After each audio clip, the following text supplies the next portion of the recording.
আমি কেন ঢুকলা দুনিয়ার বুকে? কি তোমাদেরকে সতর্ক করার জন্য কেউ আসে নাই? কুল্লামা উলকিয়া ফিহা ফাওজুন সাআলাহুম খাজানাতুহা আলাম ইয়াতিকুম নাযীর। সুবহানাল্লাহ পড়েন। আলাম ইয়াতিকুম নাযীর, কোন সতর্ককারী আসে নাই?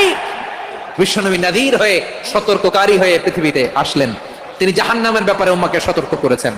জান্নাতকে যেমনি তিনি চমকপ্রদ ভাবে উম্মার সামনে পোট্রে করেছেন, চিত্রায়িত করেছেন, ঠিক অনুরূপ ভাবে ভয়ঙ্কর জাহান্নামকেও তিনি এই উম্মার সামনে পোট্রে করেছেন।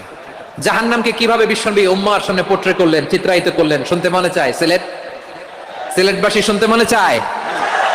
জান্নাতের কথা শুনে যেমনি জান্নাতে যাওয়ার ব্যাপারে আপনারা আগ্রহী হয়েছেন, জান্নাতের নাজ নেয়ামতের কথা শুনে, জান্নাতের ফিচার শুনে যেমনি জান্নাতে যাওয়ার ব্যাপারে আমরা উদ্বেলিত হয়েছি, উচ্ছ্বসিত হয়েছি, জাহান্নামের কথা শুনলে কিন্তু আমাদের কলিজা কেঁপে উঠবে। কিভাবে বিশ্বনবী পোট্রে করলেন? বিশ্বনবী বলেন, নারুকুম হাযিহিল্লাতী ইউকিদু ইবনু আদম জুজউন মিন ৭০ জুজআন মিন হাররি জাহান্নাম। ও আমার উম্মতেরা, তোমরা যে রান্নাঘরে যে আগুন দিয়ে রান্না করো, তোমরা কি ভেবেছো জাহান্নামের আগুন ওই রান্নাঘরের আগুনের মতো না? আপনারা কিচেনে যে রান্না করেন, রান্নাঘরের আগুন আর জাহান্নামের আগুন তো একই না? সিলেটের ভাইরা বুঝে থাকলে উত্তর দেন। কিচেনের রান্নাঘরের আগুন আর জাহান্নামের আগুন এক না?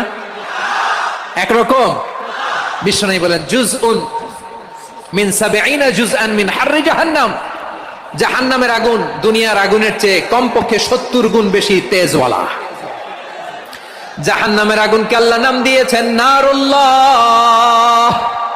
এটা আল্লাহর আগুন, নারুল্লাহিল মুকাদা আল্লাতী তাত্তালিউ আলাল আফিদা, যেটা কলিজার মধ্যে যে ধরে যায়। দুনিয়ার আগুন হাতে লাগলে হাত জ্বলে, পায়ে লাগলে পা জ্বলে। জাহান্নামের আগুন দেহের যেই জায়গায় লাগুক না কেন, সাথে সাথে কলিজাটা জ্বলে ছাই হয়ে যাবে। আসুন আমরা আমাদের নিয়তকে খালেস করে নেই। আমরা যা শুনবো আমলের নিয়তে শুনবো, নিজের জীবনকে পরিবর্তনের জন্য শুনবো, ঠিক কিনা বলেন? ইনশাআল্লাহ। প্রিয় ভাইরা, সূরাতুল আহজাবের ৪৫ এবং ৪৬ নম্বর আয়াত আমি তেলাওয়াত করেছি, যেখানে আল্লাহ তাআলা বিশ্বনবীর ৫টি বৈশিষ্ট্যের কথা বলেছেন। কয়টি? সবাই বলুন আওয়াজ করে, কয়টি? ৫টি বৈশিষ্ট্যের কথা আল্লাহ তাআলা এই আয়াত দুটিতে উল্লেখ করেছেন।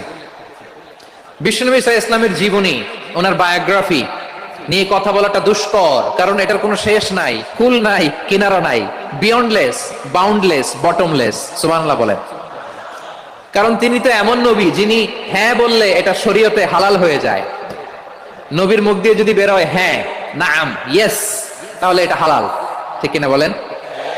এ নবীর মুখ দিয়ে যদি না বের হয় যে না, নো, তাহলে এটা শরীয়তে হারাম।